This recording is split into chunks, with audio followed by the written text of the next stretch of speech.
Back again with another YouTube video. It's your boy Uriah G. I have not reacted to a video in like 4 weeks. So yeah, today we're gonna react to wrestlers who downgraded their character. No, wrestlers who downgraded their career. Okay, let's get right into the video. Here we go with the advertisements. And that was a really loud advertisement that kind of hurt my ears. Their careers in a new promotion. Be sure to subscribe and hit that notification bell for daily wrestling videos and follow us.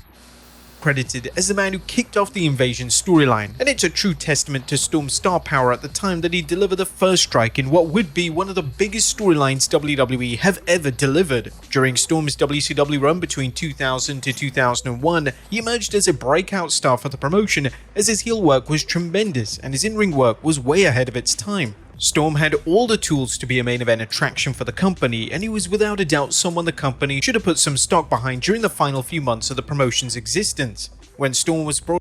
Okay, Lance Storm.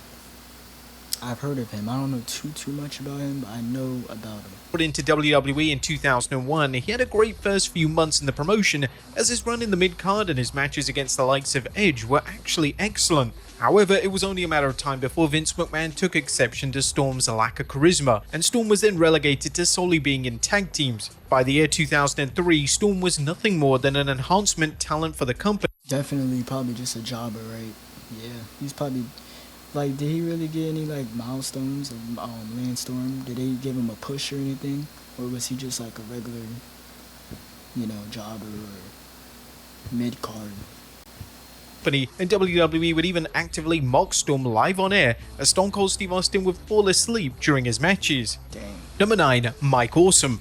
Upon signing former ECW World Champion Mike Awesome, WCW had a great opportunity to freshen up their main event picture, and Awesome had every tool to deliver in this role. Awesome had a fantastic look, and more importantly, he was going to be able to have stellar matches, which was something that the core WCW audience was crying out for at the time. Instead of pushing Awesome to the moon, WCW Creative decided to give Awesome... Is that Ron Killings right there? Is that R-Truth? 2 gimmicks, and both were abysmal and insulting. One of his gimmicks was known as that 70s guy. This saw Awesome act like he was from the 70s, like literally. This was so generic and bland and had zero substance. Awesome's more infamous gimmick was known as the Fat Chick Thriller, and this involved Awesome attempting to sleep with overweight women. This came at a time where every wrestler in the company had to have a nonsensical gimmick, and assigning Awesome gimmicks of this nature was the First of all, what type of gimmick is that? I don't know. Exact reason as to why his WCW run completely flopped. Number 8. Raven. Raven was one of the more interesting characters of the 90s. He managed to get over both... Yeah, I heard of Raven. Both in WCW and ECW, and it was mainly down to the fact that Raven's gimmick had a ton of depth, and the motivations of the character were always fascinating. Although Raven was a big name in each of these promotions, when he returned to WWE in 2000, everything seemed to fall apart. Raven would make his debut at the Unforgiven pay-per-view, and unfortunately, this was the only time in which Raven was presented as a big deal in the company. He was mainly used in the hardcore division, and although he did his best in this role, he was capable of so much more. According to Raven in a shoot interview, he knew he wasn't going to be booked right the moment he found out that Vince McMahon questioned why he'd been rehired. Michael Hayes was in a booking meeting when Vince McMahon said, "Who the F hired Johnny Polo? My heart was broken when I realized I wasn't going to be used right." Number 7. EC3.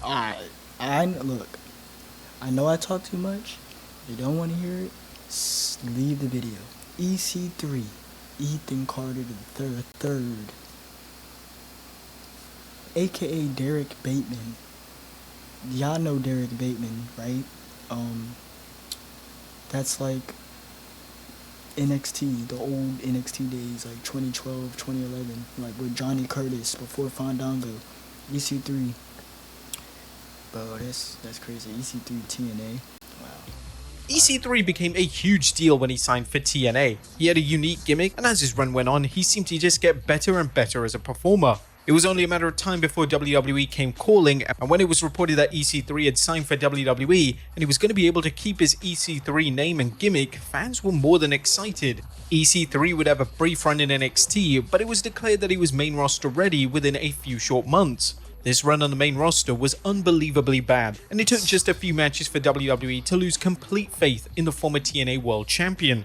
Former WWE Chairman Vince Like I said, he was really good in TNA. Like, I watched him in TNA, EC3, so... McMahon took issue with the fact that during a match that EC3 had against Dean Ambrose, Ambrose was the one being cheered. All the blame bizarrely fell on EC3, and he would subsequently be removed from WWE programming. Wow. They had such a great opportunity with the EC3 character, yet the stubbornness of Vince McMahon massively hindered his success. Number 6. The Sandman. It was a smart call for WWE to bring the Sandman in for an ECW days. ECW relaunch in 2006. The Sandman was a household name for the ECW brand, and it would have been odd to have an ECW product without the Sandman attached to it. It was evident early on that WWE had no idea how to present him outside of a brief cameo, and in 2007 they made the bold call to draft the Sandman to Raw. Moving the Sandman to a non-ECW show made zero sense, as it was going to expose the character, and that's exactly what happened. Ultimately, the Sandman's WWE run was a complete waste of time, and he was presented as more of a novelty act than a character that fans should actually care about. I mean, did they even do anything with him, really? I mean, he was a hardcore wrestler, but, like, did they really give him anything? Like, the ECW Championship? Did they give him any titles? Wow. Number 5. DDP. DDP. In 2001, DDP was one of the most popular wrestlers in the world that wasn't signed to WWE. Therefore, when it was reported that he would be coming to the WWE following the WCW buyout, there were high hopes. WWE had a backwards creative idea for him, as he would become a stalker. DDP would stalk The Undertaker's real-life wife, and this was a character trait that made zero sense. He would explain that he wanted to make an impact, yet this more sinister side of him was never present during his main event run in WCW. Fans instantly rejected the character, and rightly so. DDP's subsequent matches with The Undertaker were met with lukewarm reviews, and WWE were even accused of outright burying DDP in the feud, as they had him lose to The Undertaker's wife on Raw. When the feud came to an end, they were completely over DDP as a legitimate character, so much so that they placed him in the lower mid-card, competing for the European title. DDP's WWE run was filled with what-ifs, and we never know what his career would have been like if they just presented him like the star he was.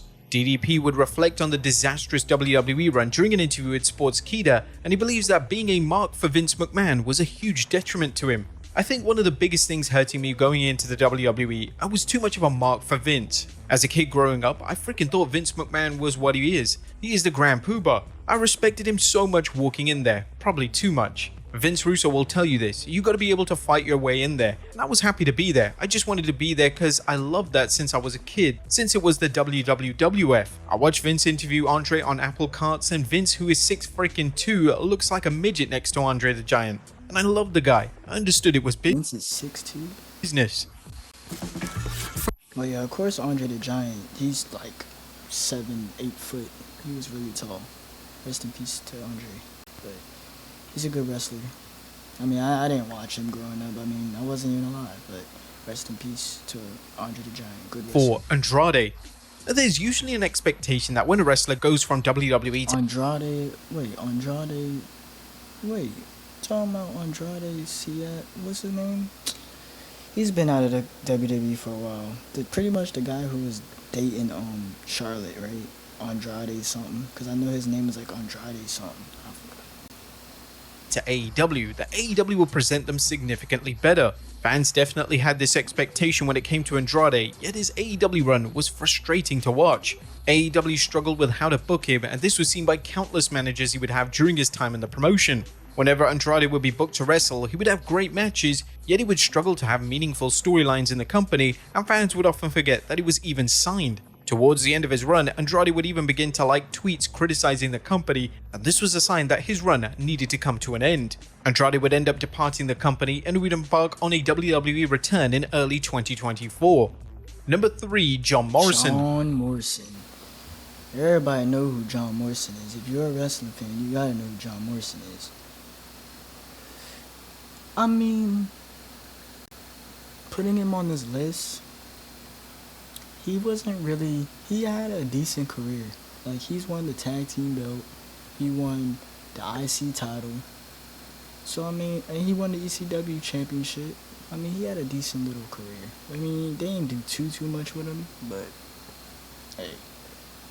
Sometimes in pro wrestling, particularly when it comes to major promotions such as WWE, it's obvious that a run isn't going to live up to expectations. John Morrison was expected to return to TV in early 2020, and fans hoped that Morrison would make a surprise return in the annual Royal Rumble match. However, WWE had different ideas, as they had Morrison return in an awkward backstage segment on SmackDown.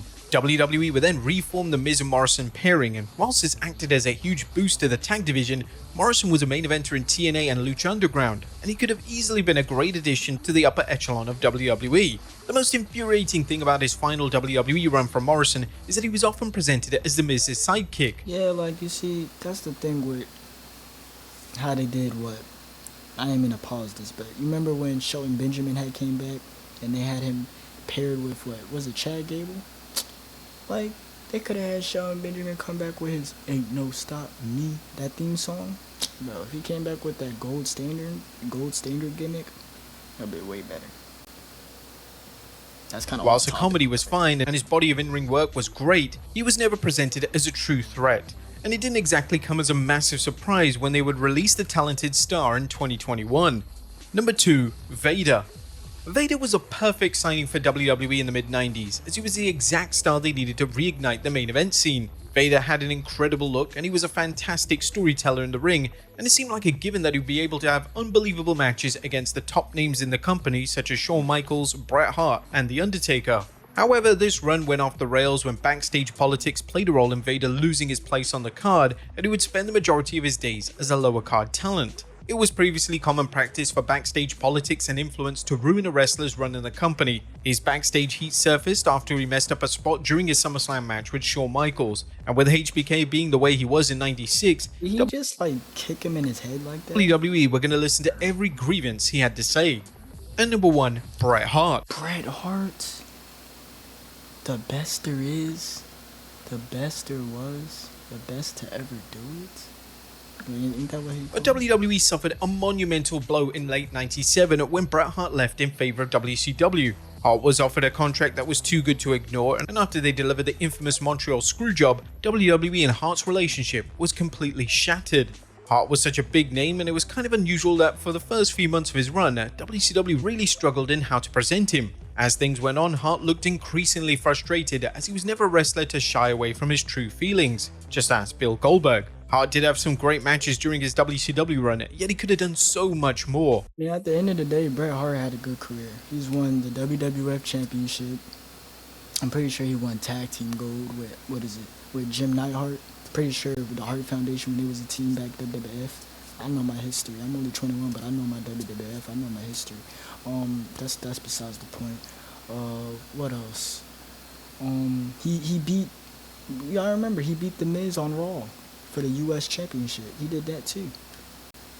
In late '99, Hart would end up having a match with Goldberg that resulted in the end of his career. Hart still had years upon years left of active competition, and one stiff kick took that all away from him. Even though Hart often criticizes Goldberg for the botch kick ending his career, he's always been critical of the way WCW booked him, and this is what he had to say during an interview with the Broken Skull Sessions. There was so much talent I could have worked with. Booker T, Hulk Hogan. I should have worked with Hogan right away. I should have had a Hulk Hogan in a sharpshooter and done some big numbers with him.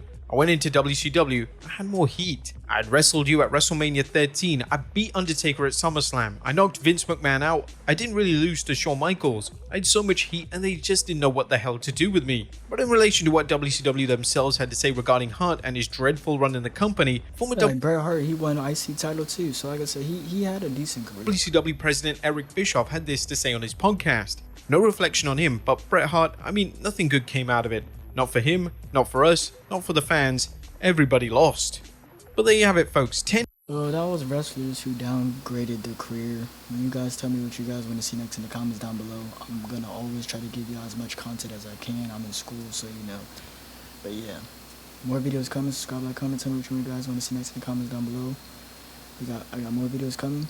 And yeah, we're out.